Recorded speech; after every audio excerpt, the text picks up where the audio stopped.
You are now listening to For All Nerds Show, a podcast about geek and pop culture from the perspective of people of color.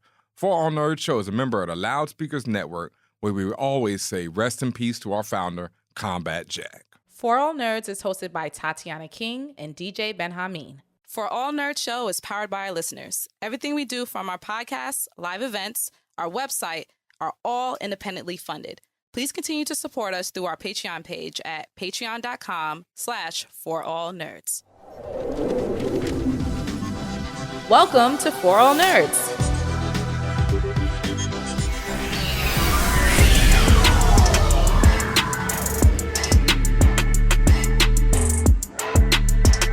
And welcome, Internets, to another episode of For All Nerds, the legendary podcast about geek and pop culture from the perspective of people of color.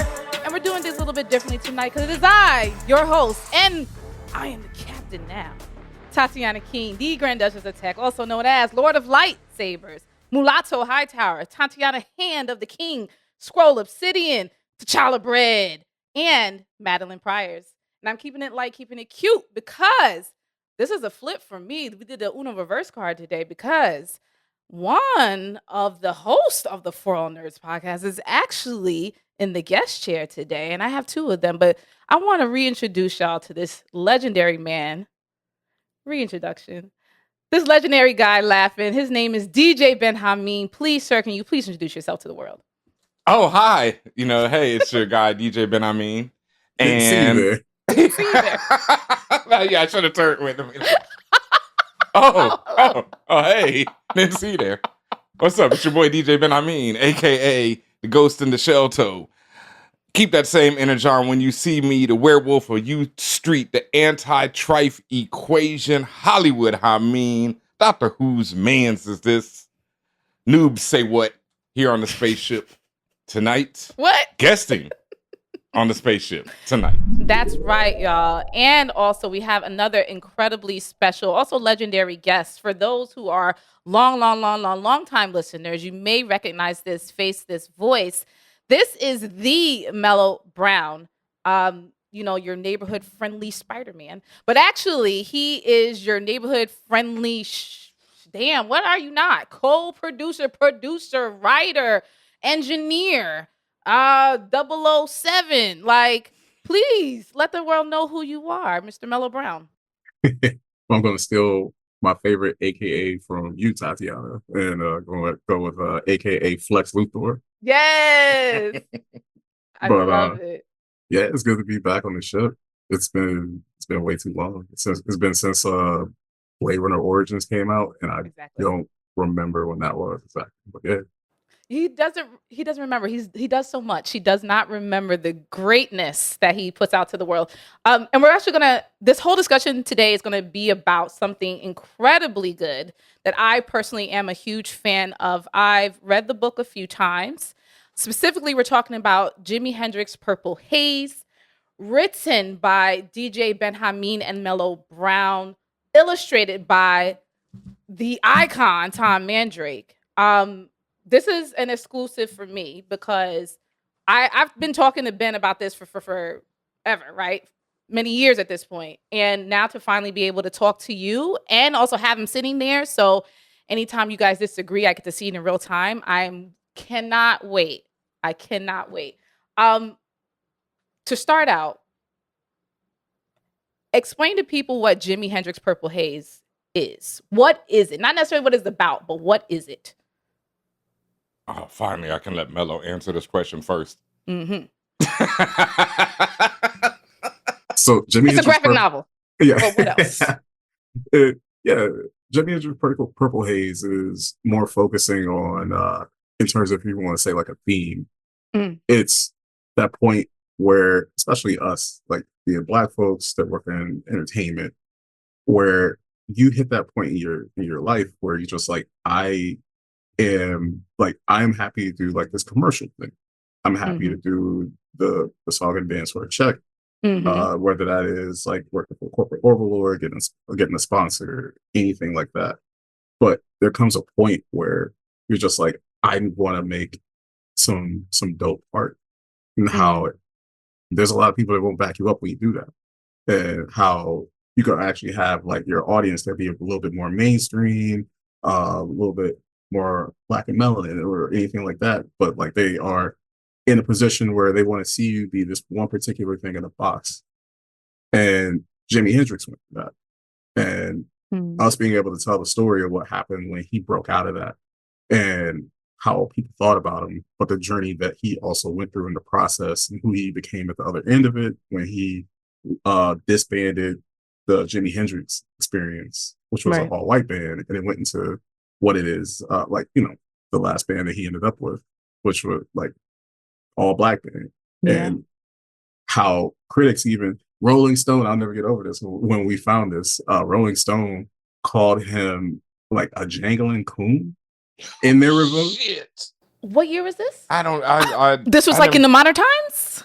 It was.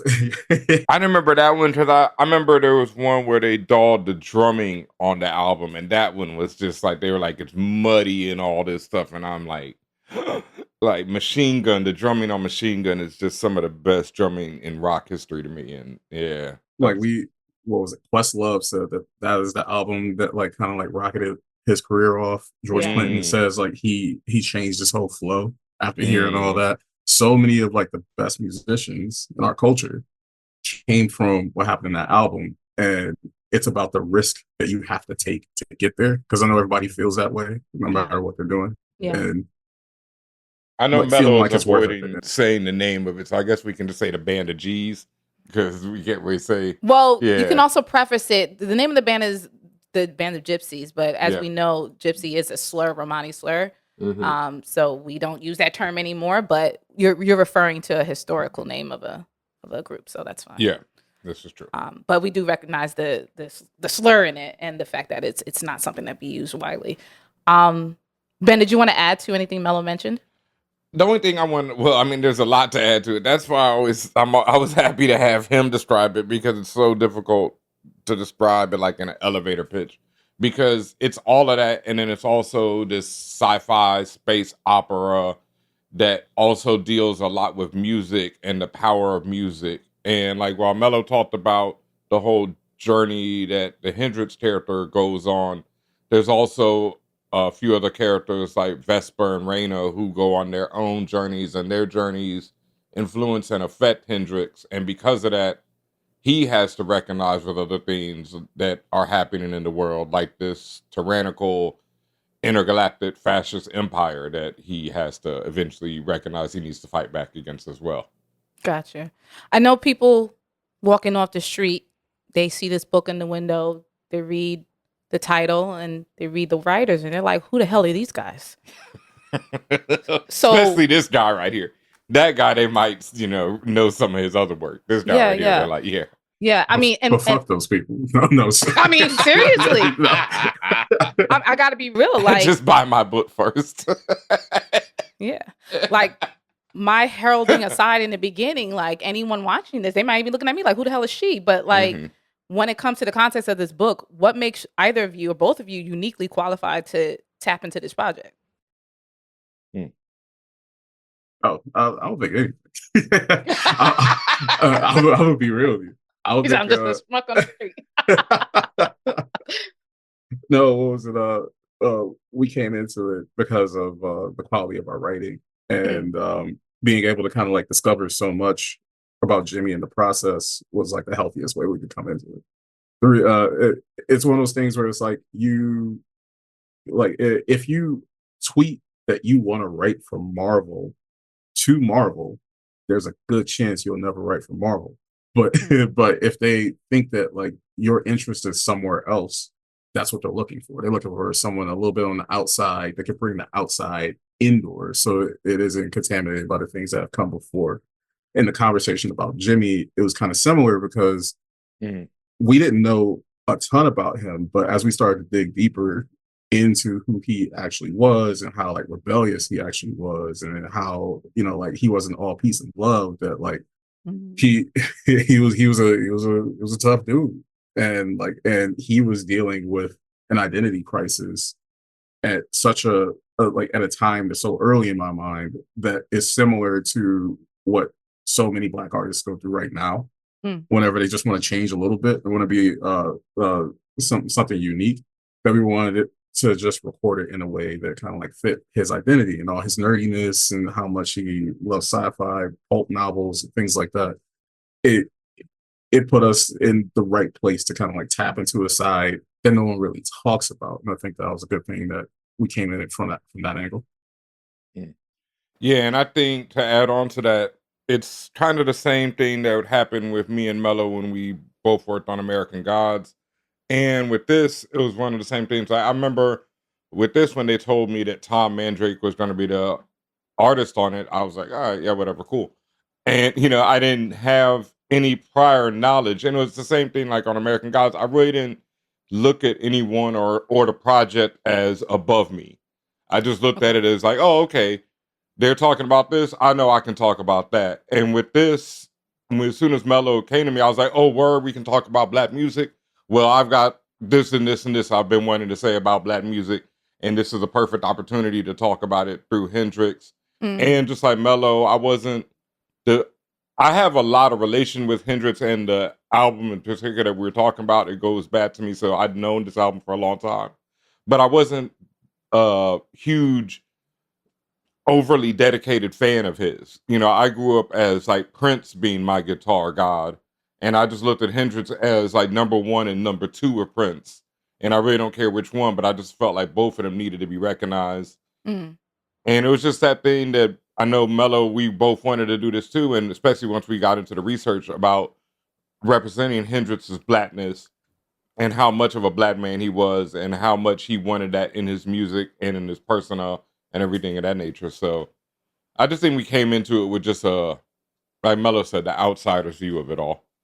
I see. And, Ben, I was talking to you during your signing about who Jimmy is and was and what he's and how people perceive him. And I personally, I've never heard him really mentioned in like the pantheon of Black music gods, so if you will, or the idea of like, if you're talking about rock music, just in general, and then like really, to be honest, white people, then they'll mention him. But then it's always in the lens of he's this like drugged out guy that's like peace man and all this other stuff, like very, very shaggy Scooby-Doo. And I'm curious though, like you said that during the process you did learn about him, but how much did what you learned conflict with your own personal views of who you thought he was? I don't think it conflicted that much with mine because I kind of already knew that he was this rebellious dude. I'd heard Machine Gun. So I knew what Machine Gun was about and I knew what that album was about. So I already was like, oh, Jimmy didn't give no fucks. That was already my view of him. And I knew what him playing the national anthem meant at Woodstock. Like the way he played it and the way, especially in 19 whatever, to twist those notes up like that and do that to a song in itself is a massive message. And so I already knew what he was about, because you just don't do things like that, especially back then. You do not do that. This is before Roseanne and the rest of the people ruining the national anthem at various baseball games and all that. Back then, you sang the national anthem, you sang that shit straight. You ain't do nothing to it. And this man went up there and rocked it out and put pain and blues and everything else into it on a national worldwide stage. So you already knew kind of what he was about. I didn't know how much it was about, though. I'll say that. I didn't know how, rebellious he was. Same. I didn't know he was the kind of guy that, he was like Mello a lot. Did you see yourself in him, Mello? Yeah, actually, it scared me a little bit. It especially scared me because of what I was doing at the time, and I guess I'll get into that a little bit. Yeah. So when we started working on it, I was on Station 19, which is a predominantly Black and Latino show, but it is mainly existed within like a more dominantly white audience because it gets a lot of Grey's Anatomy folks. Yep. And so you are still every day when you're writing, you can write like some of the most intense, action packed, because it's a hard show to make.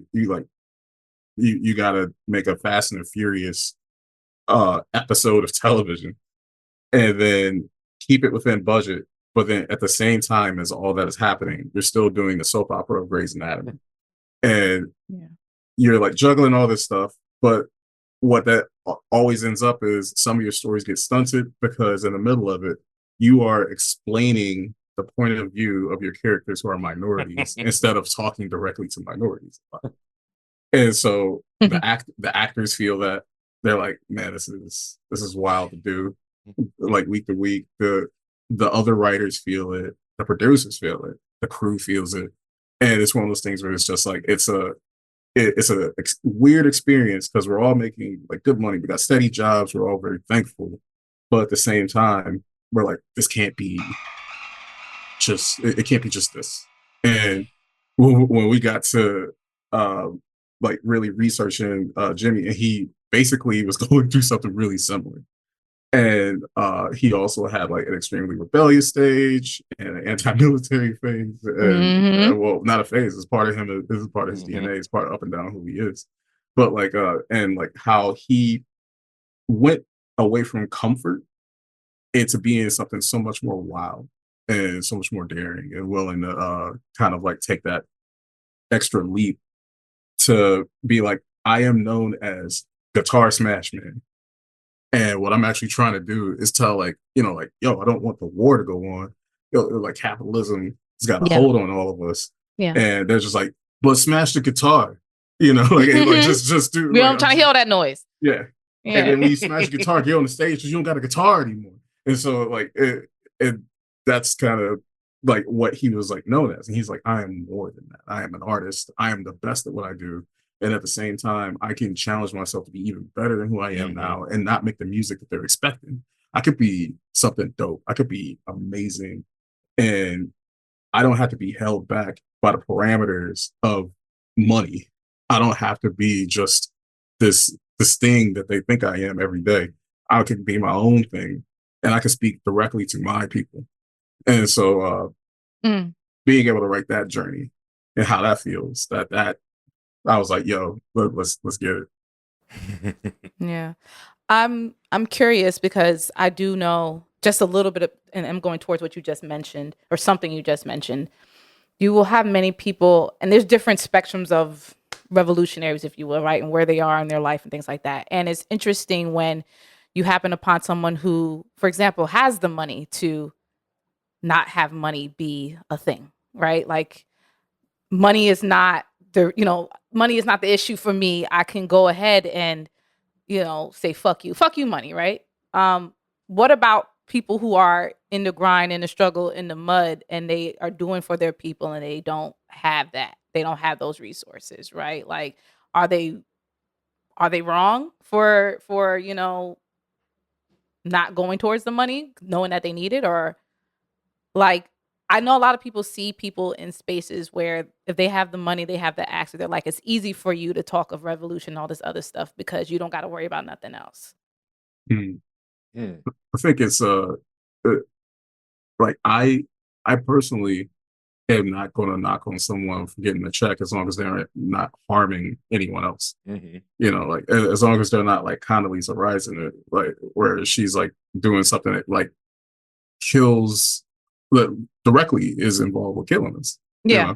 And if you are in a position where it's just like, I know what my ultimate goal is, and I got to do a little dance for like a couple years, and I'll get there.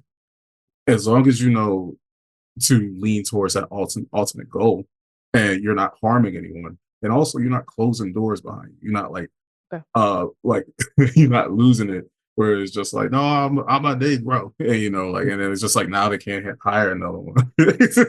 Yeah. But and like, but you have that pressure on you, and like because of that level of pressure too, it's one of those things where it's just like you start to feel like all the walls are starting to close, and you get into like this mental place and everything like that.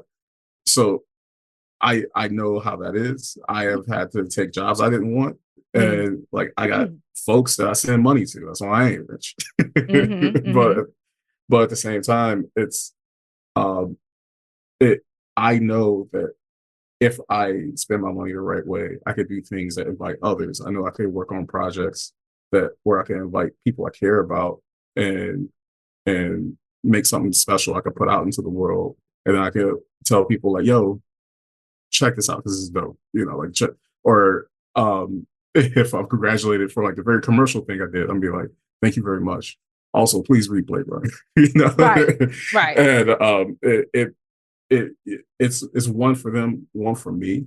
But Balance. At the same time, I will never do a one for them that is bad for us.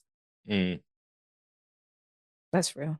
Yeah. To add on to that, like my thing, and Tatiana, I've always told you, and I, pretty much forced you to watch it, was Hollywood Shuffle. And I just always go by that, mantra is there's always work at the post office. And what that means is, I'm never going to do anything, like Mello said, that's going to actively harm us. And I always tell people that, like, the whole revolution thing, it's like my favorite quote is, if you're going to speak a revolution, you got to be ready to eat rats to survive. And I'm never in my life have been really ready to eat rats to survive. So I've always been like, and then my other thing is I've, knowing the history of this country, they will murder Black revolutionaries very quickly. And I wasn't really ready to die at a young age. I saw too many of the people that did that die at a young age. And so I've always been the one to do things, as I wouldn't say slowly, but gradually, more so than trying to set something off right now. So I don't knock anyone for, working and going along with this wicked ass system that we live in, because, you got to survive somehow. Just like Mello said, as long as you're not doing anything that's actively harming somebody, then, Yeah. And thank you. Yeah, go ahead.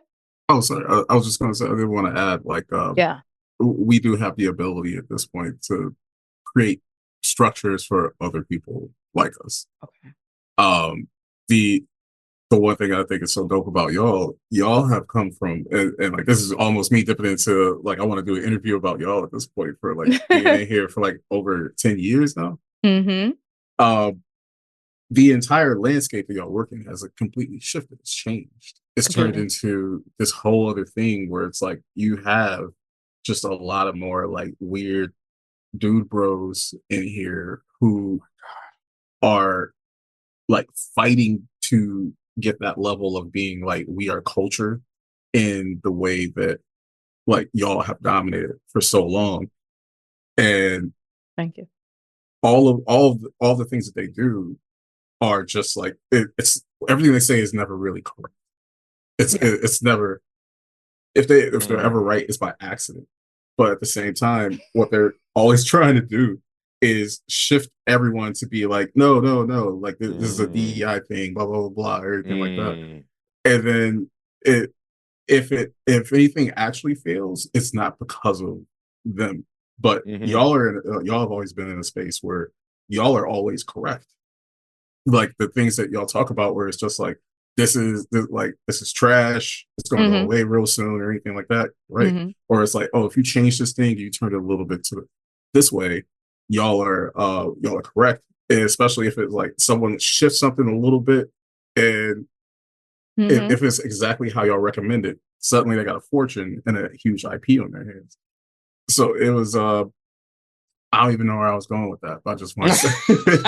You're just saying we're incredible. I know. We're I mean, I thought you was also going to say like, all these bitches is our sons, which is true too. But, that's all right. It is what it is. You're going to get a lot of people that's going to continue to copy the model that y'all made. So yeah, no, I appreciate that. I do want to, before you go on, Tatiana, I do want to say, because Mello was talking about like the structure thing, and I want to, I've thanked him before, but now that we're here on the show, I'd like to really, take a second and thank Mello, because this meant more than anything, working on this book with him. I talked about that in a recent interview. I was like, they were like, what? And on the Reddit AMA, actually, I talked about it, because they were like, what was one of the best parts of working on this book? And I was like, honestly, reconnecting with my brother, because, I felt like we hadn't been as close as we'd been before. And working on this book really, brought us back together, where we were talking all the time and everything of that nature. And it was just the fact that he reached out to me and, brought me back in to this when I really wasn't sure what was going to happen, and I was just sort of out here, doing them on about my life, and so that it really means a lot to me, and I just want to thank him. So thank you. No, I mean, thank you, man. Like I the minute that like it was, you could actually look at how quickly I forwarded the email where someone was like, "You want to make this book?" And it was like within like 10 minutes, with the He yeeted that shit over to you, man. Yeah, I was like, "Yo, you want to do this?" Because like I've been looking for a project since we were on American Gods for us to like really like lock in on together. One thing that happens when you get a writing partner, what projects are really good for like both of you at one time, and then which ones are like, like y'all should like spread out and attack it individually. And this was like the perfect one for like both of us. And I couldn't I couldn't have dreamt of a better project for both of us to work on. I'm so proud of it because I got to really just see Ben shine in a way that like he didn't really get the opportunity to when we were on American Gods. When you're a staff writer, you really ain't nothing. They really ain't one. They're like you start typing on a keyboard. They're like, you taking our order, like like because it's not going on. I will never forget the day when we had a whole new ass plot, and I mean they were like, yes, we'll go with that. And then the next day they walked in and was like, nah, we good. They said, fuck that.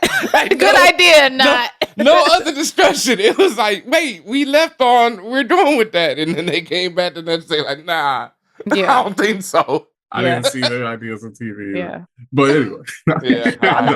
I'm really glad that, like, because I wanted to ask about Revolution and all that, and that specific point about, it being easy when you're up to talk about that and be that way, because Ben had used it many times and it was just spoken, and even in interviews, that idea. And a lot of people hear that word and just think of it as something just in the air, in terms of, instead of something that's more practical. And I just wanted to hear from the both of you how you felt about that. Like recently, I can't remember, I made a post somewhere on something, and it was based about Kamala and all that. And, someone younger and very, energetic, I would say, was like, no, we can change the system right now. We can vote in somebody else. I think they were going for Jill Stein. And I thought you said Jill Scott. I'm like, what? No. No. I'd vote for her for a lot of things, but definitely not for Jilly president. from Philly. Yeah. But they were like, and we could use social media to, we have this now. And I was just like, look, that shit, and I quoted them that whole rats thing. And I was like, that shit sounds good in theory, but are you going to really burn this whole motherfucker down right now? Because this motherfucker been rolling for a minute, and it's like people are, the people who are invested in keeping it rolling are heavily invested in keeping it rolling. So it's just like, you got to do what you got to do. But again, back to this book, that's why, just Jimmy like burned that shit down in the book. Well, I mean, he burned down his guitar, and then he got to everything else slowly but surely, and it's like, but you get there. Is what you're saying. Yeah, and that's why you get there. That's why I'm really proud of this book, like Mellow said, because it's one of those things that, and one of this other, it's not a quote, but this book I once read that talked about revolution that I really took to heart was like, you don't start a revolution with 10,000 people or even 100 people. You don't change 100 people 100%. You change one person 100%, and then they change another person 100%. And that's how it moves. You do not start revolutions on big scales. Yeah. And so that's why I'm so proud of this book, because I feel like this is one of those things that pushes these ideas out there, and generates ideas, and it's like a viral injection into the world consciousness. So yeah. I'm really glad you guys talked about your partnership as writers and as creatives, because I'm just curious as what strengths did you find in each other to be able to complete this project? Oh, man. First of all, Mellow knows how to structure and plot things, and it's just better at organizing things than I am. I'll just be honest. Like, that's one of my difficulties, and so I think he's better at that. And I'll just say that off top. And then also, Appreciate you, brother. Huh? You said I'll just say appreciate you. Oh yeah, and also like I think who else was I telling the story about? Like the Dambaka and their whole existence in the book. I think I was telling you that night, and that started because I just had this idea where I just wanted to see Jimi Hendrix riding a dragon. I was like, I was obsessed with the idea of it, and it goes back to their whole idea of taking back imagery that we typically associate with white people and rock and roll music. And so you always have these like vans where they have the airbrush on the side, and it'll be some white dude with the blonde hair, and he's riding the dragon, playing his guitar. And I was like, nah, we're going to take that back. And we're going to have that type of imagery in our book with a black man doing it, And so that was my thought. So I was like, dragons. And Mello's like, yo, there's a better way to do that. And from that, we came with the Dambaka, and it became part and parcel and central to the storyline and worked in the whole economy and everything else in the world building that we were doing. And I just, that was because he pretty much encouraged me to, make it weirder and make it more unique and shit like that. So. And that was my favorite part of working with Ben. Like just see him go wild. Like every time we had a meeting, he had like a list of it was one meeting that we had, and I was like just throw anything out there.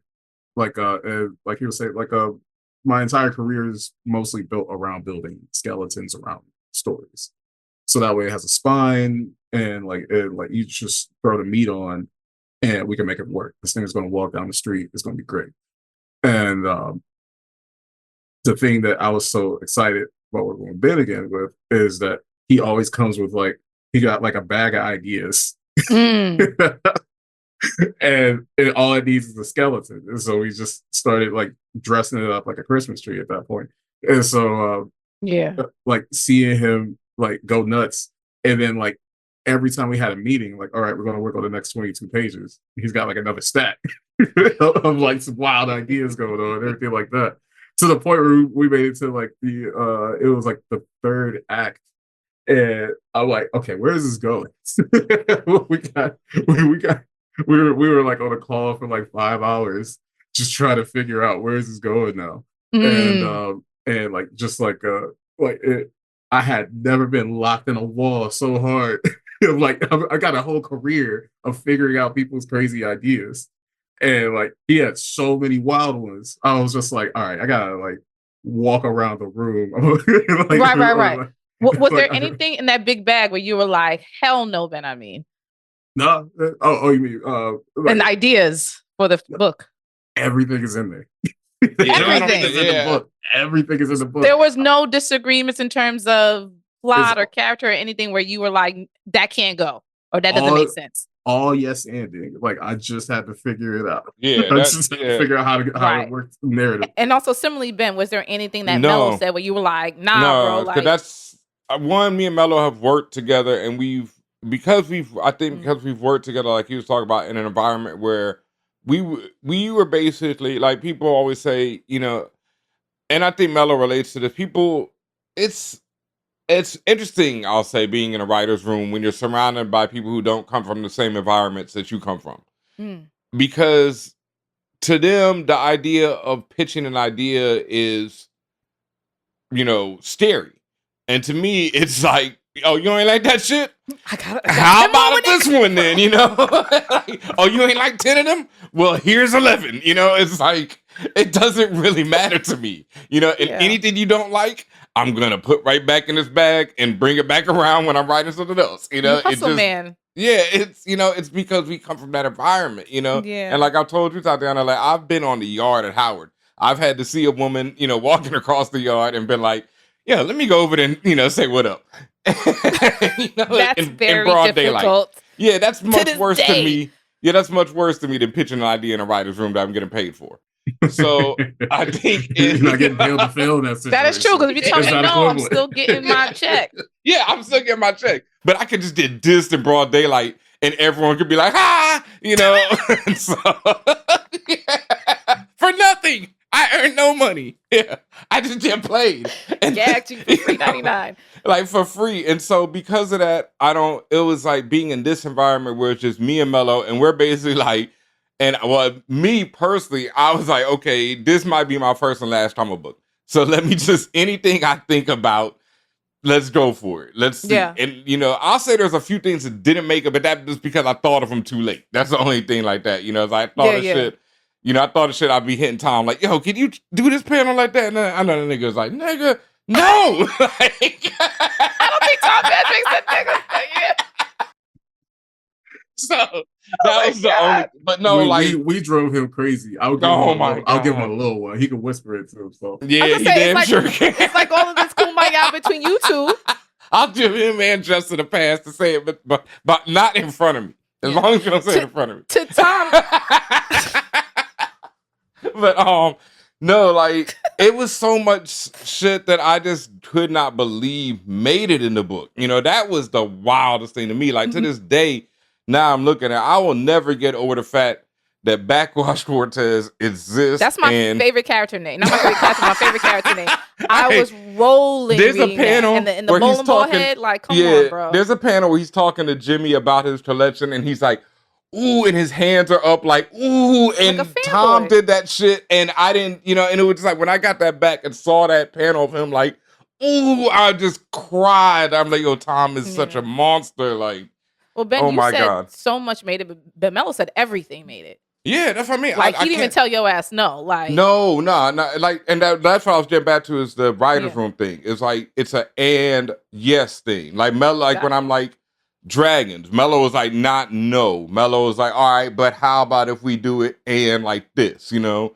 Okay. And basically, I'll give away the secret because writers need to know this shit. Mm-hmm. What he was saying was, don't do dragons because then it's House of Dragons. Nigga, somebody else own that, you know? Like, do something that you own in some way, even if you don't own that IP. That way, it is a unique creation. You know what I mean? So it's like, that is there. The Dambaka, yes, like, you know, you think of Dambaka, you think of Ben and Mellow now. Yeah, you know, but you think of dragons, you can think of anybody. Yeah. Shout out to Joel, who thought it was a real mythological creature. Like, from like, when I say real, it is a real fictional creature, but it's real in terms of there's like history behind it. Yeah, no, he thought, you know. He went and Googled it, like, well, wait a minute.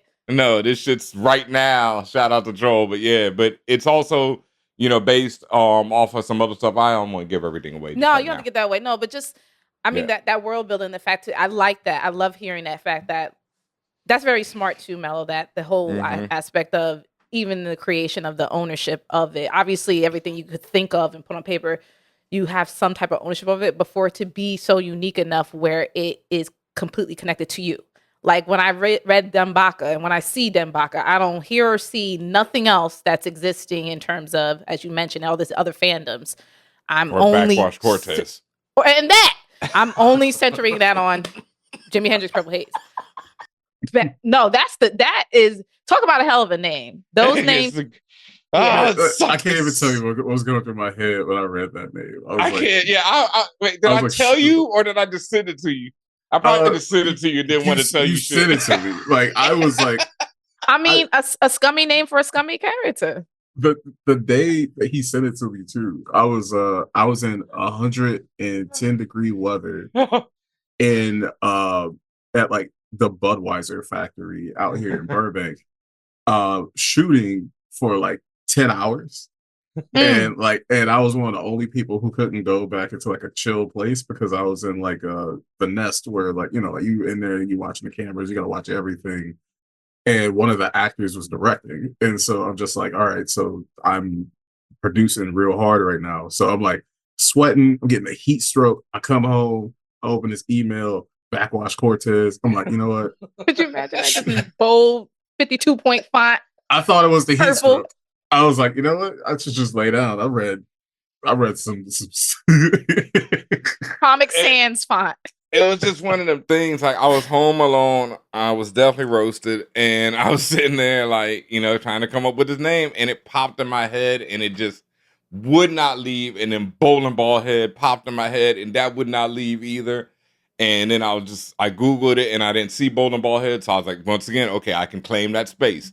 You know, anybody sees Bowling Ball Head character, they're thinking Backwash Cortez. Yeah. And so I can tell you're very proud of this, and I'm very happy that this happened. And I mean, it goes beyond proud, because if you buy the book, you can see there's stripped to pages in the back, and for some reason, someone decided to choose the page where Backwash Cortez is introduced. So he gets All the to time. appear They knew how much you twice. loved it. They just want you. They want you to know who's responsible. Yeah. Oh, it's all me. That's all me right there, Yeah. folks. Mellow, he approved it, but Yeah. I conceived that one. Of course, Yeah. of course.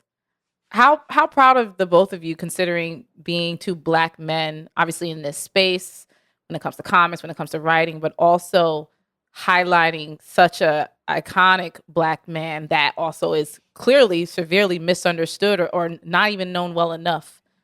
How does that feel? I think this will probably be it'll definitely be the most important thing that I do in probably my graphic novel career. There's being able to tell a story about it. I want to do this, or I want to at least have it be done for more people that we didn't get to know, that we didn't get to know really in the genuine side of it. I want to know if was Aaliyah a nerd? We saw her Romeo Must Die, and that she was a vampire. I want to know the little stuff about her, and have a story about what she aspired to be when the camera was on.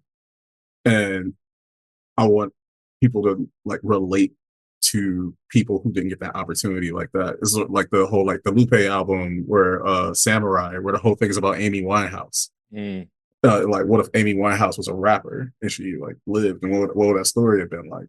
How would the community have treated her and everything? And it's just, there's so many ways to tell stories like that, and have an opportunity to do that with Jimi is so important to me, especially hopefully what it can do for other people and how they feel about their circumstances right now. Yeah, it's the weirdest thing, right? Because it's I'm sitting here looking at the book as Mellow's talking about it, and it, like I said, we went into it definitely with this view of, well, let's just tell a good story. That was my thing. I was like, let me do the best damn comic book I can do. That was my main goal, and everything else that came with Jimi Hendrix, I really didn't think about. I don't know. I've just always approached a lot of things in life like that. I just try and not think about at the time, at least when I'm doing them, I'm not thinking about, oh shit, I remember Chico Leo was like, yo, your name should be in Jimi Hendrix's Wikipedia.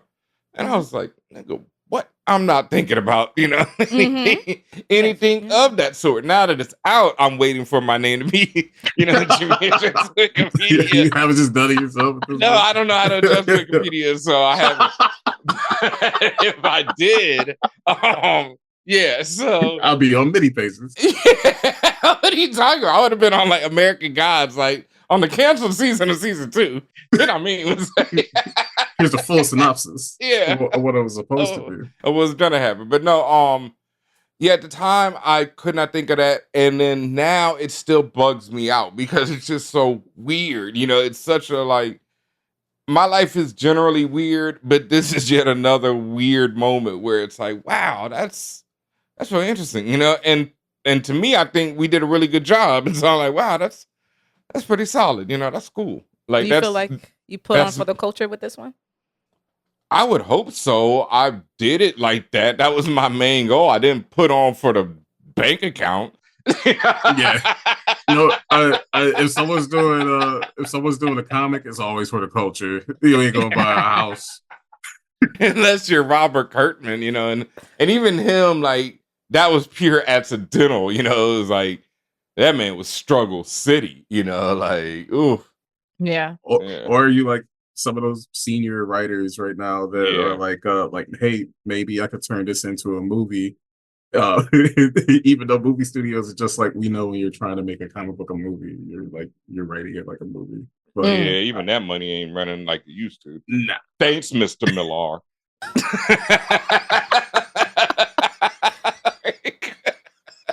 Well, you made that one hard on everybody, boy. Well, considering you guys are doing it for the culture and not the cash, how does it feel? Or would it bother you if people read this and they don't understand the other side of it? Like we talked about Black music and the implications of Blackness and all this other stuff, there are going to be readers, and maybe already as is, that are just not going to grasp any of that. That for one reason or another, they're not going to catch it. Is that going to bother you? No. So far to me, the majority of readers haven't caught. Well, I won't say the majority. The majority of reviews that I've seen haven't caught that at all.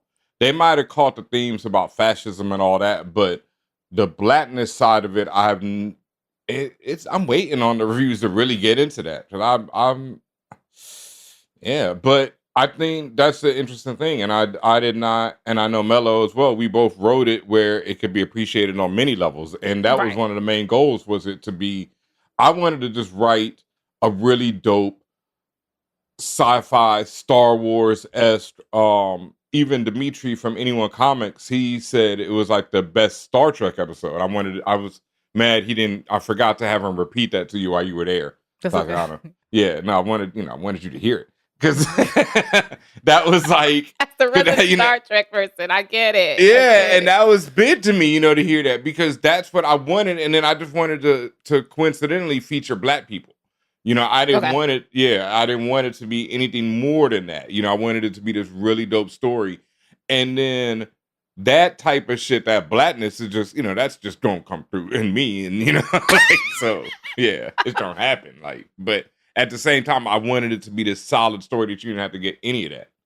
And I think we did that as well too. So I'm also pretty cool if like someone picks it up and they're like not feeling it or anything like that. Mhm. We were talking about it a little earlier. I don't read reviews. I also don't even like once something is published or released on TV that I've made, I never look at it again. It doesn't belong to me anymore. And I think more importantly, it's an encapsulation of where I was at that time. So you don't want to And- revisit it? No, what was it? Like I don't want to keep dipping back in the well, because you see a lot of creatives do that. They're like successful one time and then they just kind of keep returning to that. They don't take the opportunity to evolve, which ironically is what the book is about. So having the opportunity to give like everyone an experience, and like I want everybody to approach it from just anywhere they are, no matter even what culture they are, because it is like a very specific story about just identity and figuring yourself out in the process. And sometimes that is like, like maybe I don't work for a machine. Maybe I'm a revolutionary, but also sometimes it's just, like maybe I need to like focus on where I came from, who my family is, and how to pull people up around me, which is like another storyline that we have in there. And having people just kind of like chill back and have a good time with that. And during our interviews at Comic-Con, the best reactions that I remember we're getting was just like, I just had a good time. Like I just really enjoyed like every bit of it. It was like something that I needed right now. And like those are the reactions I really dig, but I'm never gonna like look for them, because those are those ones that are just like so organic and smooth that like I want to give somebody a feeling that's not always easy to put into words. yeah. Like today, somebody posted a unboxing video and they tagged me in it. That shit was like, I can't describe that emotion that I felt looking at the look in their eyes when they pulled the book out. When they first pulled it out of the box, they were like, and then when they started opening it, they said something like, "Oh, this is dope," and it was like they just read the words out, and I was like, "Yo, that's fucking nuts." Be like that type of, it's just I live for it. And then something else that I wanted to add on to what Mello was saying, I can't remember who said this, but I read this quote the other day, and I'll probably think of it forever now. Is like they're talking about how they don't want to be known as a noun, basically. I'm gonna do it right. Yeah, they're not a noun. They're verbs. Like they do things. They're not a writer. They're not an actor. They do different things, and that's something that I've always been in my life. And for a long time in my life, it was conflicting to me, because I'd be like, "Oh, I'm doing too much. I'm doing this. I'm doing that. I'm never gonna make it in anything. Because of that." And that was a real fear of mine. And then I've come to accept it more. And it's something like, Like the other day, I was like, I'm not writing every day. I don't do that. I never have been that type of writer. I do creative things pretty much every day, but I just do different things, and that's just what it is. And so some days I write, some days I don't. But unlike Mello, I am someone who looks at reviews, especially for this, because this is like my first book, and I just really want to see what people think about it. And I've been really hyped to talk to people about it, even more so than Yeah. reviews. More, I've been really wanting to talk to people about the book and like really see what worked for people, what they enjoyed, what they didn't, all those type of things. That's what I really want to do.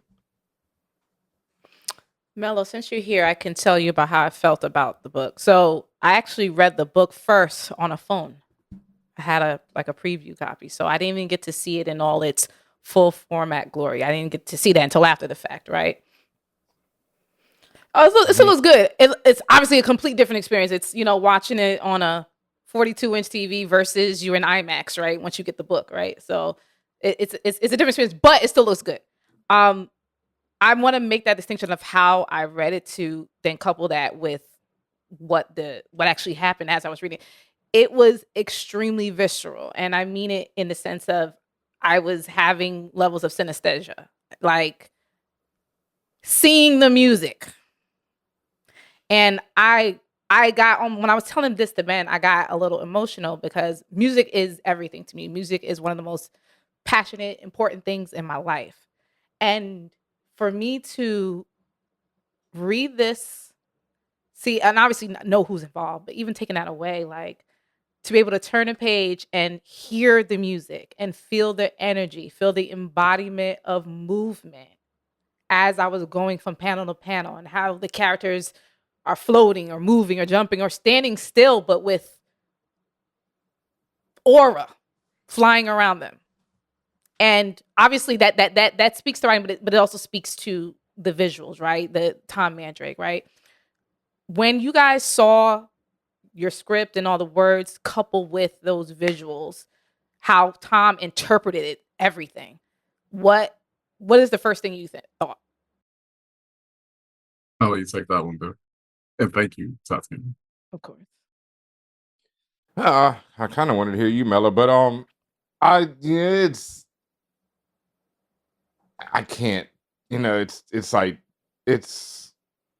like I keep saying, I've never had this done. Mello had written, Blade Runner and had I think more than one artist work on his stuff, and I'd never had somebody take my words and turn them into art. And so like I was just thinking about this because I think I want to post the first 2 pages, the first 3 pages now that the book's out, and talk about them. And it was like I wrote those first 3 pages and that shit.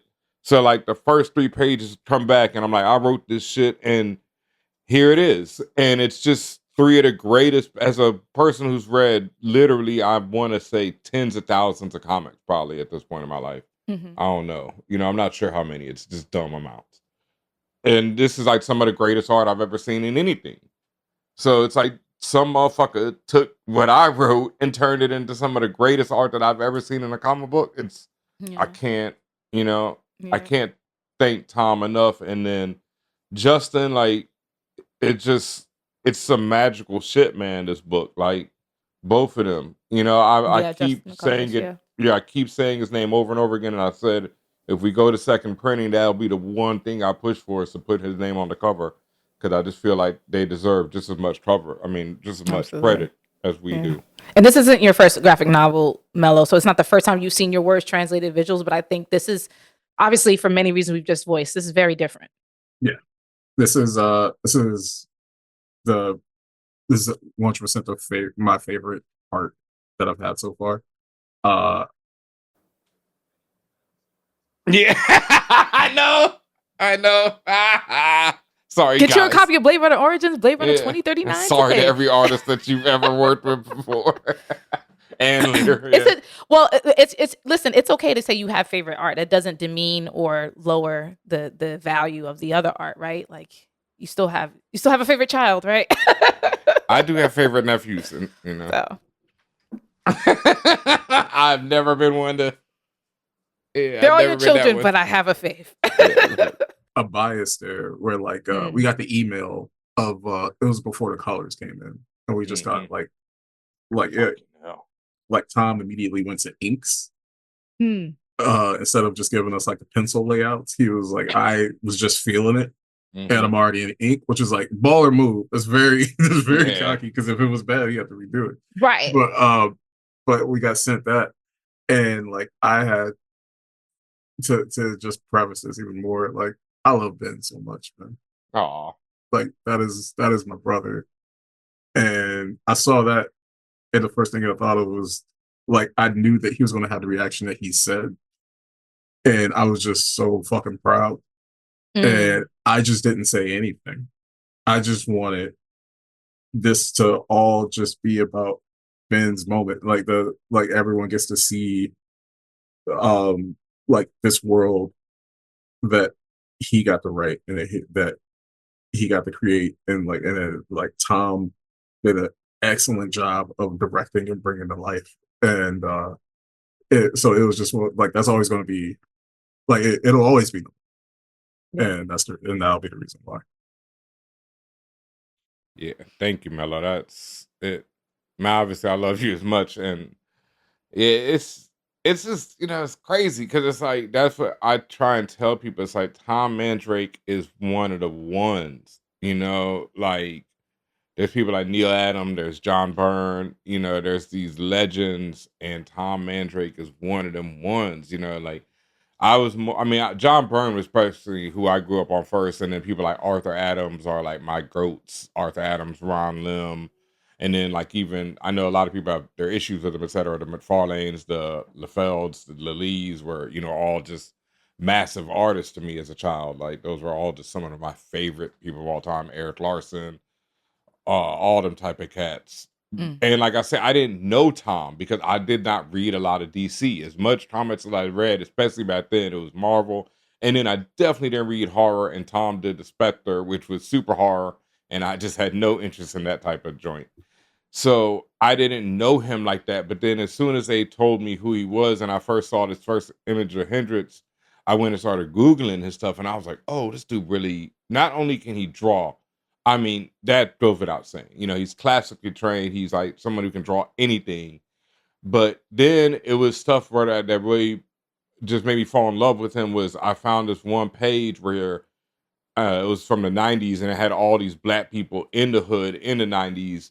And dudes had like the Gumby flat top. One dude had like the, Big Daddy Kane eyebrows shaved. And I was like, oh, this white dude gets it. You know what I mean? I'm not gonna have to tell him nothing. Like, he gets it. It wasn't caricatures. We didn't either. I want to definitely say that we didn't have to tell him anything about, like, I have had discussions with both live action, animated stuff that hasn't even seen the light of day yet, where I've had to talk about, like, yo. I've had to tell Mello about it. Like, shit he showed me. Like, yo, bro. Tell them work on that. We can't release that. Yeah. Yeah. Oh, no. Look at Pike for rap of the rap. Nigga. I remember I was like, yo, what? Niggas serious here? Oh, man. But Tom just got it. He understood. Yeah. He was always on top of his game. He was just ready to go. And yeah, man. Like, it's also, I think so one thing that is like whispered a lot to us by people at other publishers, and especially with our publisher and everything like that. They're like, I think this is the best thing he's ever done. And I haven't seen his entire library of work, but of what I've seen, it's also my favorite. Obviously biased, but even from an objective point of view, like it's one of those things where it's just like the level of details. Yes. Yeah. The level of like, and like he is like, I don't know how he gets into like a level of detail that a script coordinator on set. They wouldn't have that. It's like the exact amount of buttons are always there on every piece of clothing. Even a background character, as they're like fading away, there's a little something there that says something about who they are, and like his interpretation, because as an artist, you're a director. You know, like we write the script, but like he gotta put the pieces together. And the way that he characterized just simple adjectives that we gave him and turned it into something that's just like alive. It like it breathes, you know, like That's how I moves, and like it's incredible. So I couldn't be more thankful. Yeah. To add on to that, like a few things. One, it's like when people talk about AI today, you know, and just use the AI in comic book art, and it just you can't do shit like that. Like Sad. there's this shot of this giant hippo, you know, and I won't give more away for people who haven't read it, but you see this hippo in the foreground of one shot as they're approaching it, and then when they get closer, you see it from another angle, and it's just that type of thought. Like I told him, okay, the hippo needs to be in this panel, but then he's like, well, they're approaching it in that panel, so they should see it as they approach it because it's a giant fucking hippo. And Makes so sense to I'm me. like, yeah, and I'm like, God damn it, Tom, you know, thank you. Like Mello said, that's that script coordinator shit. Or then another one is like on one of my favorite pages that Mello wrote is the page where the band members are explaining to Jimmy what happened on the world, you know, in the time that he's been gone. Yeah. And there's this whole ill-ass, like, I just love Mello for this, because it's like, in this one page, he tells this whole story, you know, it's like, has a beginning, middle, and end. And Tom, on that page, uses these characters who never speak, but if you look, they're always in the book. You know, they're like, they're not only in this story, they appear throughout the book, and they're always where they should be. And like we didn't have, I know it's not in the script at all, but Tom drew this one character, you know, looking European, and as they should, you know, and he drew the other character looking very African. And so it tells that story, you know, that we know in this intergalactic world, and the European character keeps showing up over and over again, and the African character keeps showing up over and over again. And it was like, none of that was in there, Tom, but you know, But you just knew. fucking get it, dog. Like, yeah. yeah. He gets it. There is, I mean, clearly he's been here, right? He's a legend, but, and I didn't know too much about him as well, but the level of like dedication, love, expertise, and just consideration that it comes to, even like you made mention of how that 90s based image he made, like to even think to put that down, to even without the either of you telling him, oh, this would make sense, or put this type of character, he's just like, you know what, in the context of what story we're trying to convey, this is what needs to be illustrated. And I cannot express enough to anyone listening just how deeply beautiful this book is. Like, and again, we're just giving Tom Mandrake his flowers right now, but when we talk about detail, like I just pulled out like one of the main pages that is often that's used. the one. No, I got a post about that page because it's to me, and I'm pretty sure Tom, I haven't asked him about it, but it feels like the layout is inspired by Neil Adams' Muhammad Ali versus Superman. There's a famous shot of when Muhammad Ali fights Superman, and he's in the same corner, and the crowd goes around them just like that. And it's the same thing where Neil did all these famous people in the crowd, you know, famous people at the time who would be there watching that fight. While this was just all these people. And again, I wrote that page and I'm like, yo, Tom, there's a bunch of people in the crowd. Jimmy's pouring his heart out. The people really don't give a shit. They're doing whatever. You know, I was like, some are looking at their phones, etc. It's, you know, maybe 2-3 paragraphs at most. And it's just the way when that I've looked at those 2 pages for hours. I'm not gonna lie to y'all. Like, especially from the pencils to the inks to everything, I've just looked at those pages over and over and over again, and the amount of detail that man put into that shit it's flabbergasted. The amount of detail and story, because as you just mentioned, you guys didn't give him a lot. Like, I would imagine it's maybe a paragraph, if that, and he went and gave you a book. Yeah. Out of 1 page, or 2 pages, if you will. Like, yep. And what you said about the detailing, and that's the other part why I feel like this book is so beautiful. The detailing is insane because you can really get into the images for hours and really revisit. This has a lot of replay, as they want to say, the replay value of something. This has a lot of it in it. The story itself, obviously, but also just in the imagery. Like, I was taken aback by looking at characters where they're wearing like reflective material or they have something in their eyes, like a monocle on or something like that. And you can see the reflection of Jimmy and the aura coming off of him. And then the reflection of the aura onto somebody else. And then someone else's reflection or image in someone's phone, refracting light, like stuff that you just wouldn't think someone would think about. Yeah. And I feel like that, coupled with how you two approach this story, like you all four, but all of you really, and just back to you two specifically, you guys really took this to a place where no one thought about it. No one thought about, let's give Jimmy his respect and let's show a story. Let's tell a story in this way. In space, right. Like it's... And I think, and you kind of said that earlier, Mellow, about, bringing some of the outside inside. You guys, your unique perspective, the way that you approach this is why this works.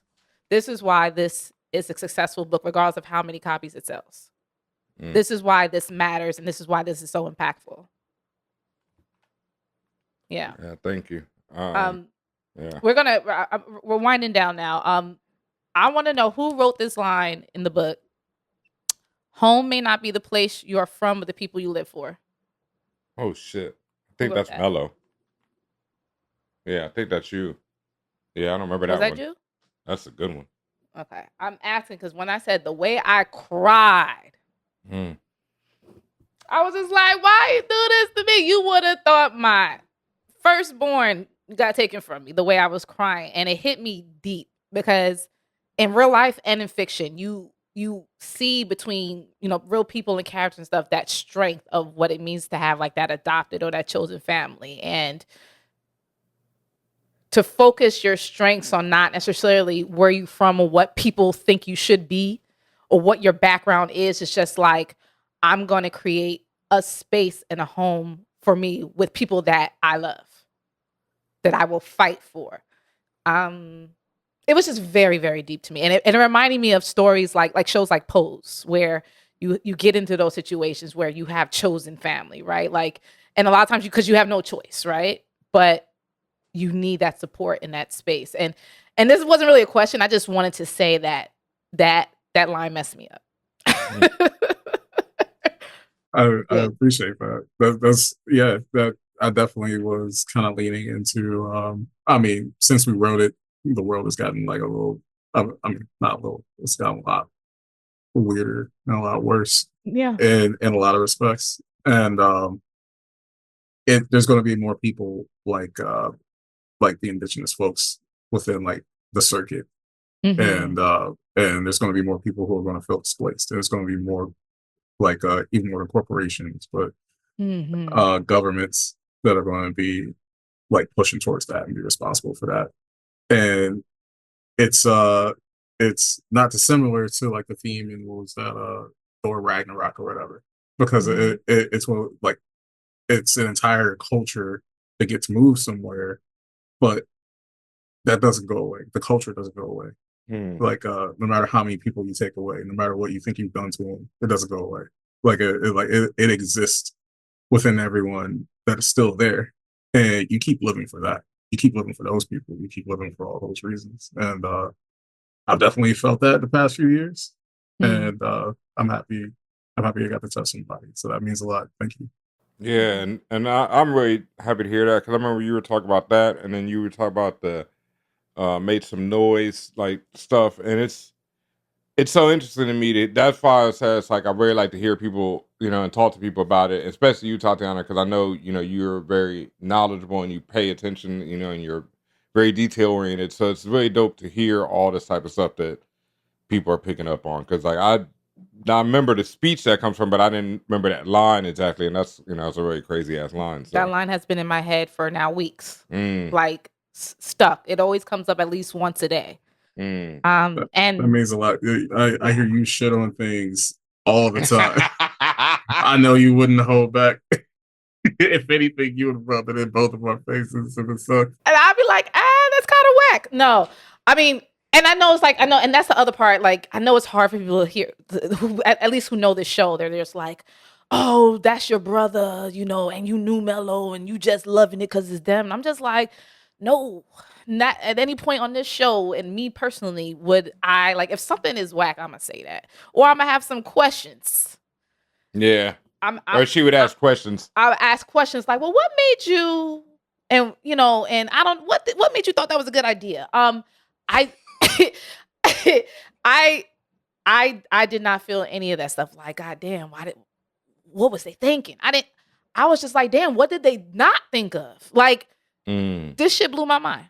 And I really hope that other people like read or just are intrigued by, who know nothing about Jimi, because at the end of the day, this book teaches you a lot, and it makes you want to learn more. Like, I legit wanted to like, well, let me go listen to more of his music besides like the 2 or 3 songs that I know, right? Let me go read more about him. I don't know if there's any documentaries out, something that I could trust. Like, I want to know who this guy really was, right? And and also the other part about it, what have people not told me about what this is? I actually wonder what'll be released now after this. One big shout out that we haven't given yet that should be very clear was Jimi Hendrix. Yep. Jimi Hendrix, younger sister, who's been on the project before we were ever there, obviously. And she was always trying to find like what the right story is. All she knows is that she wanted it to be sci-fi, and that they were very lucky to get Tom on the project. And so came the day when we had to talk to her about like, all right, so this is what our idea is. And that is one of the wildest meetings I've ever been in my life. It was like us two. It was Janie, and it was our editor, who was a white guy, who really didn't have much to say during the conversation. But it was a large conversation of just about like what she has experienced while being in industry, things that she has seen Jimi do to show that he wasn't just a passive dude, and how hard it was for him, and how the image was hard on him, and that like we had like actually like found something that no one else would say about him. And like her, I couldn't tell if it was her assistant or her attorney was on the call too. Yeah. And we got like a wow out of her during that conversation, that we're like, okay, this may happen. We make it this book. And like that, and it was just these conversations where I don't want to tell the stories that she told us. We'll keep those with her, about things that like Jimi went through and what he did and stuff like that. But he was a tough dude, and seeing someone where like, I'm sure she was going into this about like, all right, this will be a fun commercial project and everything like that. And then we had that conversation, and then it turned into something different to her. Yeah. And that is one of the best moments of my career. To think that like Jimi Hendrix was just like, y'all are doing something that is like important. And every note that she gave leaned into that, instead of just like, I wanted to be like real magical or anything like that. And like her immediate note when we went into the meeting was just like, never make him a wimp. Like never make him like soft or anything like that, because he wasn't.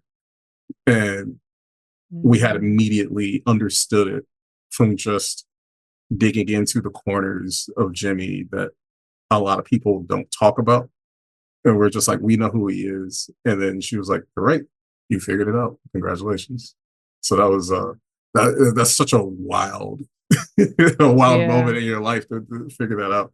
Yeah, this whole thing, like you said, it goes back to that thing, like where it's just it's to this day, even now that it's out, it's really hard for me to understand, like what the fuck we did and what happened here, because they don't do shit, and rightfully so. And that's something that I've had to deal with. I've seen a lot of weird comments, since this book came out, where people are more concerned with Janie and the estate and moves they've made and da da da da da. And I'm like, look, you probably wearing Nikes. You know what I mean? I don't want to hear it. You know, shut the fuck up with your self-righteous shit and read the book or don't. Because we didn't write the book with any of that in mind. You know, we're not thinking of that when we're writing this book. We're writing this book to tell the story that we wanted to tell. And to me, the fact that Janie let us tell this story is really fucking out of control, considering what. There it is. Really? I'm. Do you know how many projects were turned down? Nigga, Andre 3000 has a movie that does not feature the music. I was talking about this movie today with shout out to Chuck Creedmoor and All Hip Hop. I'm not even sure if it ever came out. Did Andre 3000 do a movie or something? He did, but they wouldn't allow it's not licensed at all because they would not allow him to use the music at all. So this book has his lyrics in it. You know, we were granted full right to use any lyric we could find, anything we could think of, all the imagery from, the library. And that's just crazy. You know what I mean? It's like. I was going to say, this is very hard. And she's right, though, in a lot of ways. And that's something that, like, I've learned dealing with some of the fandom. And I was talking about this earlier because, like, somebody today was like, or not today, but recently they were like, oh, they put this out, but they don't put out Black Gold. I don't know what it is. It might be some album or something. And like, as one of the massive Prince fans, my reaction was, dog, there ain't been anything Prince's estate has put out since his passing that I've really been like, damn, I wish they put out before he passed. You know, it's all been cool music, but it's like, it ain't what he put out while he was alive. I don't know why Janie don't release this and that, but this is what she did choose to release, and I think it's fantastic. And it's ill. It's really ill to me that it's like, whoa, like, out of everything, this is out there now. I mean, it's really, for me, the most true extension of what an artist is. Like, to come into a different medium altogether. Like, I mean, I said I heard the music, but this is not a record or a sound. I mean, you can view it if you want to. You can view it as a soundtrack, as a record, but this is a graphic novel, and to be able to influence and cross genres and still be very true to this person and who he was and who he ultimately is, because this is a living document, because this is something that people are going to catch at different stages of their life as well. There's going to be things that people catch a year from now, people catch next week, people that you never thought would touch this. You know what I mean? So I'm just really happy, and as I'm saying, I think this is a very inspiring story, and this story in the book itself, but also the story of you guys, and also just for people who are listening about how life comes together. And I also once again want to shout out Janie, because, like Mello said, that shit was really crazy. Like, again, I guess in the moment I try and not think of it, but it was like when I remember, during that meeting, and she was like, oh yeah, and I'm like, what? And then afterwards, when she's like, okay, you guys got it. It's like, what? And then there is definitely a lot more notes, like in the first two acts. But I remember the one that fucked me up was when we turned in at 3, and Janie's note was like, oh, this is great. All right, go ahead and finish it up. You didn't expect that? What did you expect? Did you expect this is trash? What did you expect? No, I expected more. Okay, this, and this. What about this, and this? Like there Changes? was there was more, not changes, but there was more like questions, and in the first two acts, it was more like, because she was still at that point unsure. She didn't know us for anything, and she was still, just like Mello said. He was like, well, where are we going with this, guys? And so especially in the first two acts, but by the third act, when she got that, she was like, oh, okay. These motherfuckers is cooking, and they know what they're cooking, and we did by then. I mean, we knew before that, but it's just like, when you get to that point, you really start to see it. And that is insane to me, because like I say, Andre does not have it's like, there's so many people who've tried to do things with the estate, and it just did not happen. And this did, made it is happen. Sitting here in front of my, like, I'm looking at it, I'm holding it, and it doesn't feel real. There's I guess I haven't given you your flowers in that yet. That means that Ben got his first no notes. I did. It was awesome. That feels good. That's the covenant. Like you to get no notes on a project you're getting paid for is the best possible feeling. Like when you're working on a TV show, you get at least like minimum for an episode is like 10 notes passes. And everyone's just trying to work together to figure out how they could consolidate their notes so they don't crush you daily. And so you're spending like 3 weeks just with a laptop in your hand because you're just putting in all these notes. And then for comics is a little less because they don't pay you enough to give you that many notes. But at the same time, you do have to keep going back. There are like not getting too into details, but there are like Blade Runner books where I've had to come in fourth quarter and change a lot just to make sure that the books get out the door and then back out of the way, name not on the book, just like, all right, the franchise is still rolling kind of thing. And like but that's not a great feeling for whoever was the writers at that moment. And the fact that you get a no notes on your first time out writing a book is a big deal. So like, just want to take my hat off to Ben on that. And no, and thank you. And that was another thing. Like as we were writing it, I remember like I'd send script pages to Mello, and he'd be like, "Okay, that's good," and I'm like, "What?" But I had to accept that it really was good. Like that's when I was like, he was just like, "Nah, it's good. Like you got, we said write this, you wrote that, it works, everything works, and it's dope." And I was really like, come on, Mello, like tell me, this line don't work, tell me that line's stupid. I'm like, let me go to bed. No, no, he was like, no, it works. Did this project help you overcome self-doubt? No. Still doubt yourself. I'm doubting myself today. In one way it does. Like in one way it's like, yes, because it does give me the confidence where I can tell somebody, nah, nigga. You know what I mean? Like, I know what I'm doing and I can explain to you why this worked and why I did this and things of that nature. And I, through this process with Mello, I learned a lot about world building and how to create something and how to build that skeleton, which I sometimes have issues with. And also know I can call him up and be like, yo, I need help, with the skeleton real quick. And yeah, I know. Well, fuck that nigga.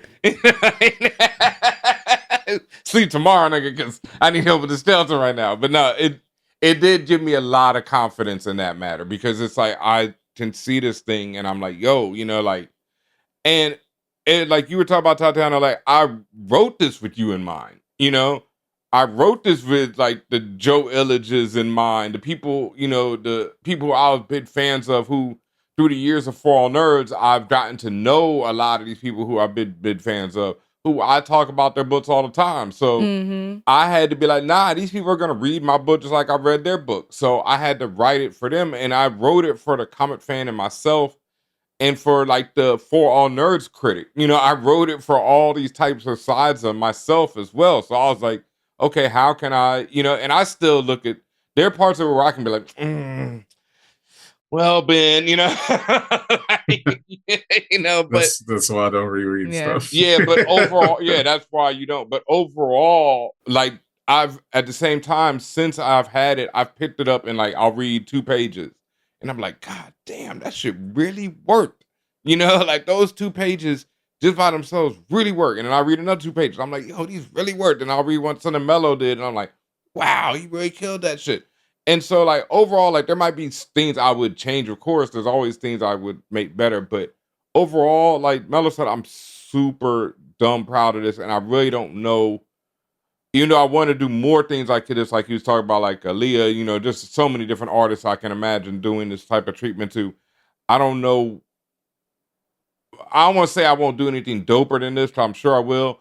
But this shit is doing, it's one of them things. Yeah, it's always going to be one of them things. Not only because it's my first thing, it's also just because it's fucking Jimi Hendrix, man. It's just crazy. Like, it's unreal. Is it too early to ask for a sequel? No. Never. Are we getting a sequel?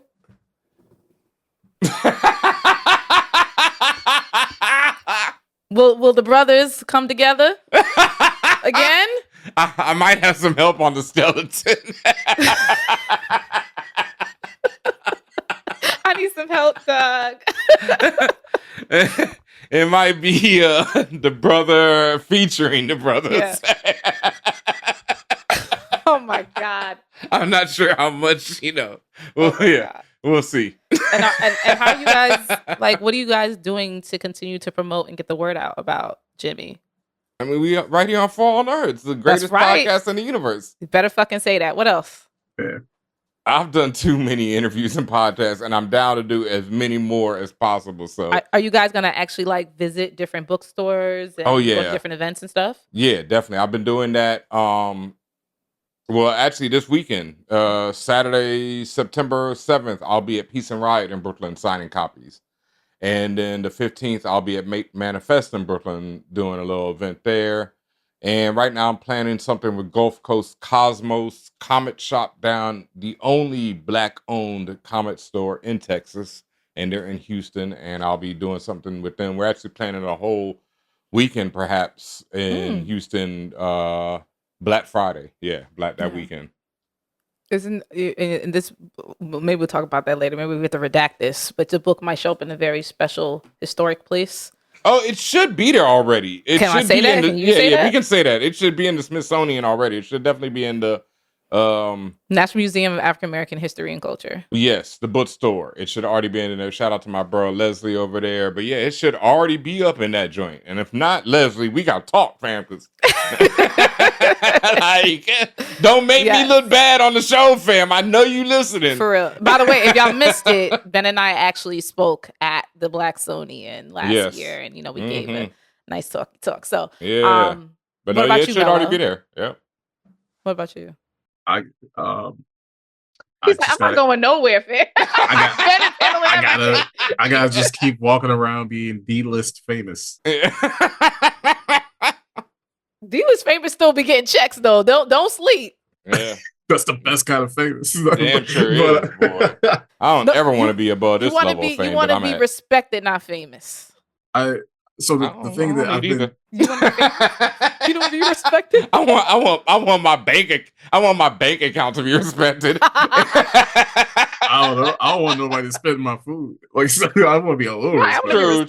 But see, that's what I'm saying. If they don't know me, they don't have to. It's like they don't have to respect me at all. They just have to, treat me like a human being. That's what I mean. Like, I don't need like. But you hate reviews. But you hate negative reviews. You would be like, no, I don't mind. I'm the writer. Well, I don't mind. Say that in front of me? I don't mind negative reviews when they're intelligently when they have points. Like I mind when. Like, I minded a review when they said that it didn't pass the Bechdel test. Yeah, because I feel like the book does. I get it. You could argue it doesn't, but I think you're splitting hairs at that point. It's. I think they were just. I don't agree. As a woman, since that test reflects, women are represented in the book, that they have interactions with each other without the presence of the man, or they're not doing things specifically for a man. I can see how you can twist it to be that, but it's not all the way. Yeah, and that's wild to me if you twisted it to be that, because like I do say that they have a specific conversation where it starts off about the man, but then it quickly turns to their reactions to fascism and how each of them approach it. So I don't think that's about men at all, unless you're, But all that to say, you don't take lightly to negative. I just don't take lightly to any review. I like discussion because I've come from both sides of it, and that's why I don't take lightly to these things, because I know the power that we have just as much as the powers the creators have. So I feel like don't say things that aren't, unless you really put. And I felt like that reviewer in general did not read the book that well. And so and because of that, they would say things like that. And so that was my thing. They called it silly. Any Comic-Cons? Yeah, New York. Mello ain't do shit. Yeah, I've yet to hear Mello say he was going to show up somewhere. He was just like, they got it. Everywhere is real far. You know what? As long as that's far, Sincere. Africa. I think a lot of places I'll show up will probably be it'll be very similar to what I've done with like Blade Runner Origins, which is I will pop up somewhere within the top 3 shops in different places in like the world. So like I did that in Paris. Nice. I did that in Tokyo has like a few really dope American comic book shops, because American comic books is kind of jumping off there secretly. I did that in Seoul. I've done it in Mexico, and like I'll be doing that again with this book, where I'm just gonna not be in America and just signing stuff, and then yeah, it'll be fun. And I guess in the case of Mellow, if you want people to find you, I don't know if you do, but if you want if you want people to find you in hopefully great ways, and maybe throw your flowers or send you a check, like how can they get in contact with you? So my Venmo. I thought you were right. I thought you were gonna say your agent. You can holler at my agent.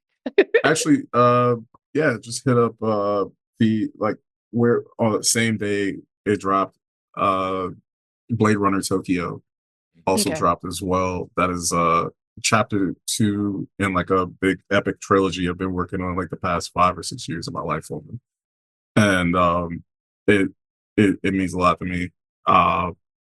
Yeah, you could just follow my work.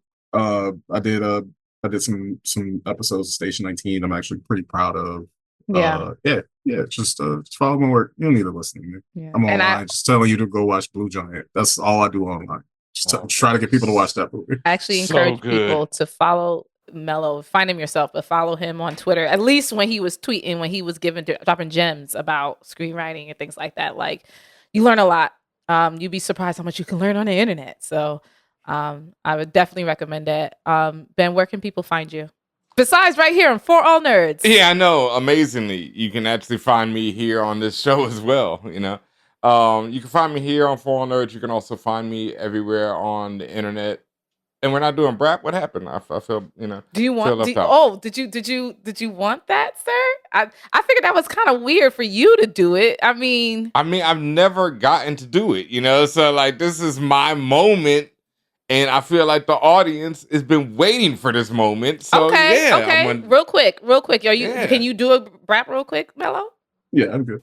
All right, y'all. We're gonna do the Brap segment real quick. Finally, is demanding it for himself. The Rock has come back to Brap segment. First question. In level of acting prowess, The Rock or Vin Diesel? Ooh. The Rock.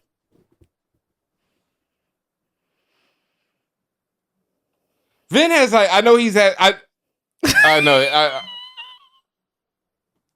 I'm like neither. The Rock. Yeah, I'll go with The Rock. Yeah. It's not like it's like Dave Bautista in the conversation but that wipes them all I know out. Vin had that movie where he played a lawyer. I've never seen it, but people said he was actually acting in it. I don't believe them, but you know, okay. Vin has a twin brother that he doesn't talk about. So I keep forgetting about that. That's crazy to me. So he's a better actor.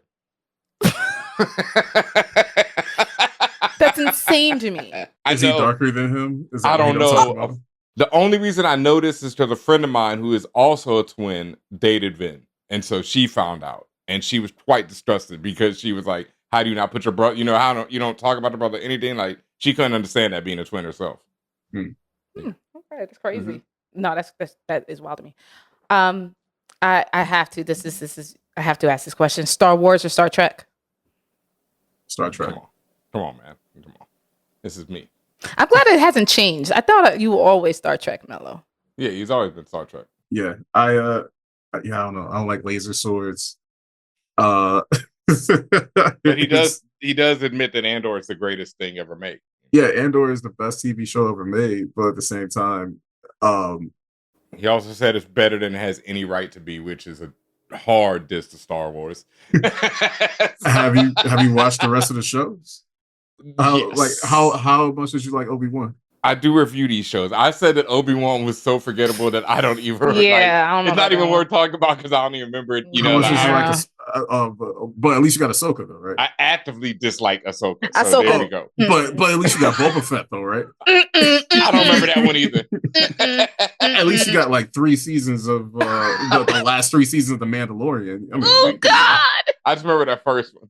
He eating you up, man. Oh my God. No, the thing is, he ain't eating me up because this is all things that I've talked about. Like, it's like, oh yeah, you know, Captain Obvious over here. Like, the shows are terrible. You know, I get it. But, you know, it's like, and I was just watching The Wrath of Khan again the other day, and that shit's amazing. So, you know, like, I love them both. But I yeah, know Star Wars. we're going over. I'll just say it real quick.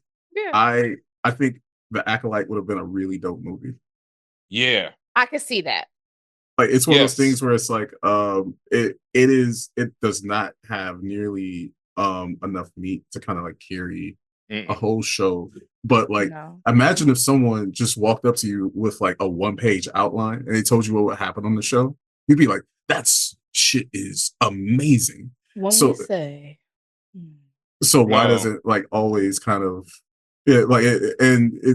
and I do agree with people where like it deserved more time because it was made by a lot of people who still needed help, especially working in like that universe. Coming from somebody that worked at Disney, and there's a lot of technology. It's very, very hard that people have to hold your hand because they created the technology for you to work with, and like it's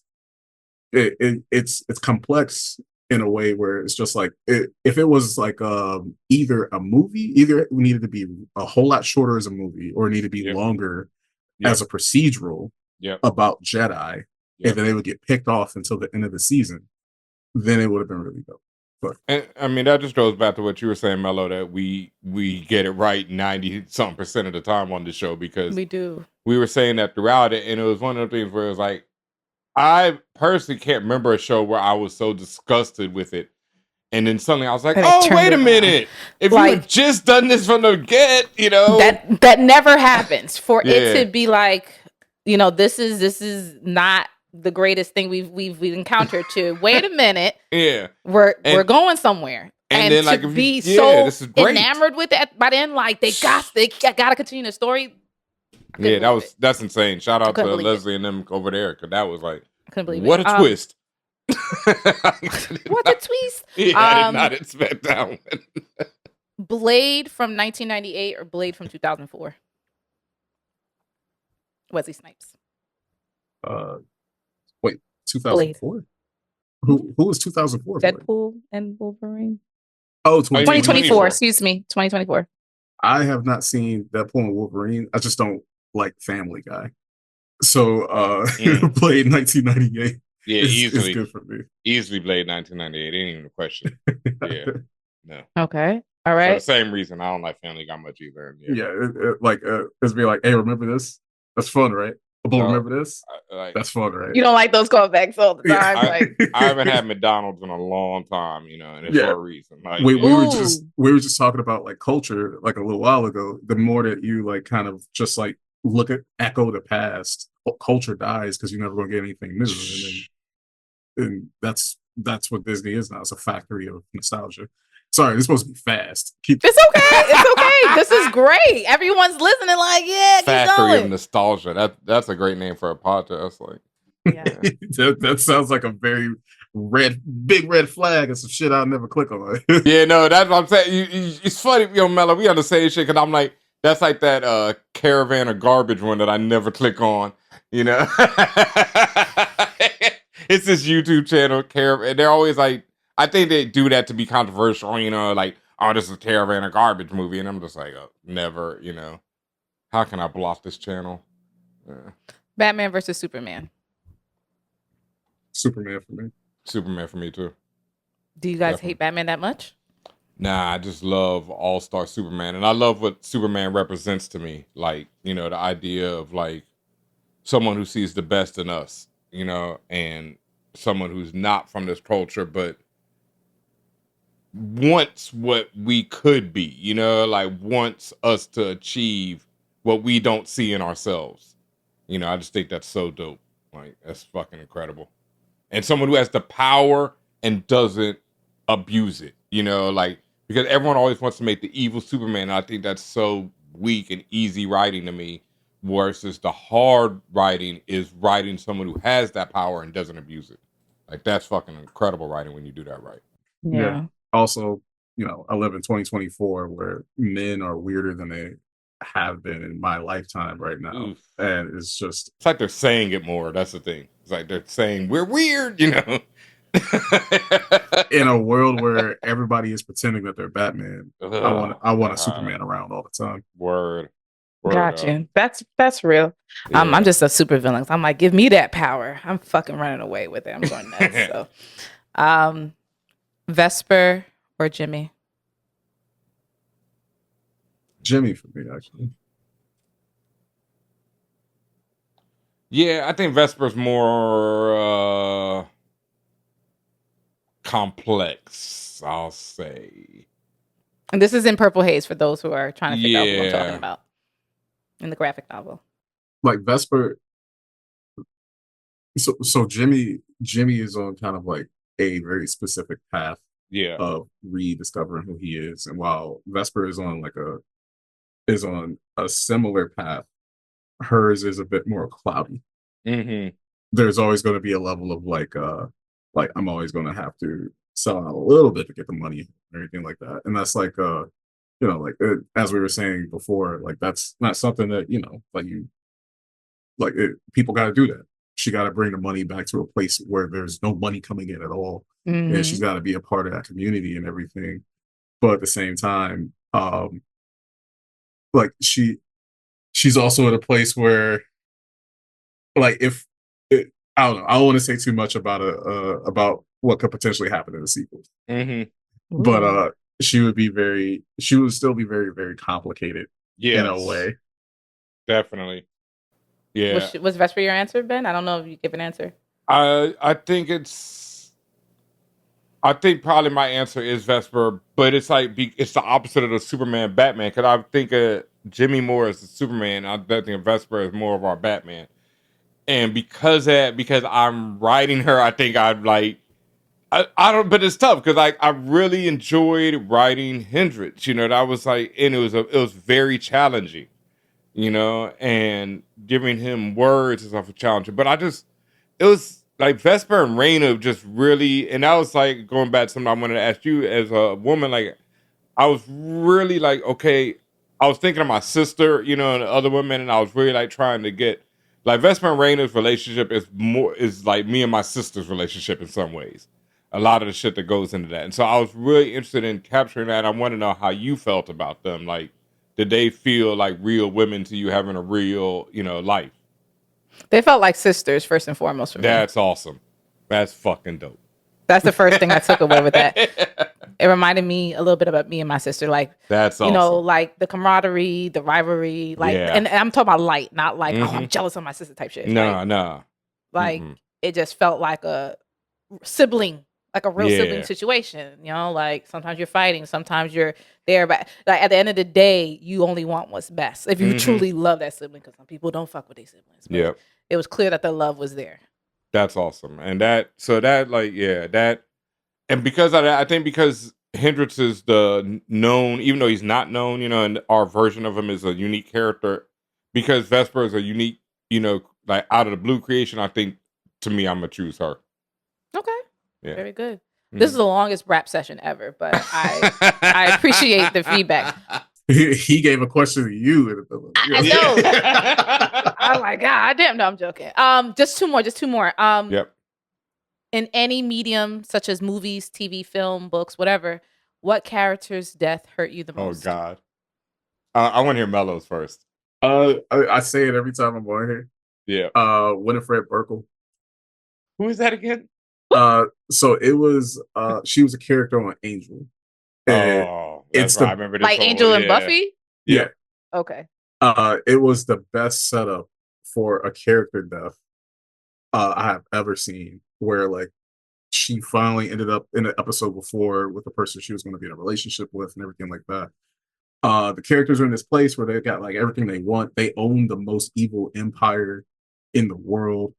And then she gets this virus inside of her body that is actually a demon, and it's like ripping her soul apart. And they're all individually trying to find ways to save her, and like they usually do, they're superheroes. But this one time, every single one of them fails. And so when they come back, she's a different character. She is now like they usually are just like, okay, we could go to hell or we could bring her back. And they're like, there's nothing left. Like her soul was like ripped apart and devoured. She doesn't exist. And having these characters grieve in a way that they made the audience grieve At the same time, because they're like the worst thing that could happen is that her body is still around and talking to us, and it's like this really evil woman who's on our side, but we just can't, like, there's nothing we can really do. There's we just gotta like look at her face, which looks like a corpse. It's blue, and like she can't smile or anything. It's just like frozen in the face that she died with when she talks to them. But she's on the team. She's still on missions with them, and she just looks like a corpse the whole time. And it is incredibly powerful. And like every time they talk to her, they still say things to her like it's her. And the demon's like, I don't know what the fuck you're talking about. Who is that? Like, you're all like so small. I am so old. Like, y'all are like have the lifespan of flies to me. Why do I care about any of this? And that's heartbreaking. Yeah. So as a character, like, that's heartbreaking. Yeah, that's my favorite death. That reminds me of in the recent X-Men run by Hickman, when Nimrod gets created, he's created from, like, part of him is the memories of this doctor, and the doctor is married to this other woman, and so the woman's basically trying to save, at least her doctor's mind. And at first it works, and then the X-Men attack, and when they attack, they destroy part of Nimrod, and that had that doctor's mind in it. And so afterwards, she's like, are you still there? And he's like, sorry, doctor. That's basically Nimrod's response. Like, sorry, I have very bad news for you, but no. But for me, the ones that fucked me up as a child were Guardian and Alpha Flight, because it's super surprising, and Cypher and New Mutants because it's so brutal and also surprising, and because I just related to Cypher so much. But something more, I don't really want to, I guess I can spoil it. It's been years, right? It's a lot of the characters in Wicked and Divine. Oh, you can say it. Yeah, but the Morgan, when the Morgan dies, and when Baphomet, her lover, Bahamut has to choose whether to resurrect her and die himself and just keep this circle going, or to use her life to save 3 lives of 3 other characters in the Wicked and Divine. It's such a moment for me, and the way that McKelvey Jamie does the art, and he's looking, because she basically has 3 incarnations as the Morgan, and he's looking at all 3 of them, and he has a different emotional look towards each one of them. Like, one is pure regret, because that's the pure side of her. Then one is like the monster side of her, and he's like, well, it's probably better that you're gone. And then the other side is the one that he's been loving all this time. And it's those 3 expressions, and just his choice and everything that goes into that is that. And then also probably Dionysus from Wicked and Divine is also fucking ruins me just thinking about it. And I hate the goddamn song One More Time now because of that fucking book. So yeah. I still love that song. I'm going to throw like a real quick one in real quick. I know y'all been watching House of the Dragon, right? Yeah. Oh God. What was it? This is real random. Remember when they had all the people that they thought were the kin? The worthy bastards and all that. Yeah, the cousins. For some reason, the guy who stepped up first, who had like the deformed Hunchback of Notre Dame? Yeah. When he died, I was like, I think I'm done with the show. Oh. I actually haven't seen past that, because like it's such was that just too much? Was that a bridge too far for you? I think it was. Like, the reason why is because it's such a choice to kill a character who is just like, and like show that he was the first to step up, that his face had a deformity. So that way it tells you the life that he was living. Mm-hmm. And the desperation. And that like this was his last sign of hope, and that they like just kill him right there. And then like that summed up what they planned to do with the show for me in that one decision, as to like, this is going to end bad, like horribly. Oh yeah, for everybody. Everybody. And like that moments like that were like very normalized, and I was like, I think I'm all right. I think and so I haven't actually seen the rest of the season. And you're right. I mean, it's more barbecuing, so and it's gonna get worse. Yeah, it's gonna get worse. It's gonna get worse. And all right, because of that, I got to throw in one more, and it's fucking Andy Serkis on fucking Andor, because all you gotta fucking do is show me that fucking imagery of that last shot of in the jail. I'm fucking losing it. So it's like, yeah. It's okay. No, I know about this. It's okay. I know about this. I mean, I've been telling you to watch it for months, so you gotta. Since y'all talking about it, not it, but multiple answers. Just recently, I have a lot, but just recently, Remy LeBeau and X-Men '97. That hurt my heart. Yeah, that continues to hurt my heart. I fucking agree. Banshee was worse. That nigga was just flying away, and I don't give a fuck about Banshee. I give a fuck about Gambit. I think that was probably the best written episode of television this year. Yeah, like even the side stories of like Cyclops going off. That was Remember Me, right? That's the one I got the Emmy nod. Mm-hmm. Yeah. Sure. I think that's the two best episodes of television I've seen written this year were that and the pilot for Shogun. And Shogun, another incredible series. Yeah. Okay, so last question. If you could have any one superpower, what would it be?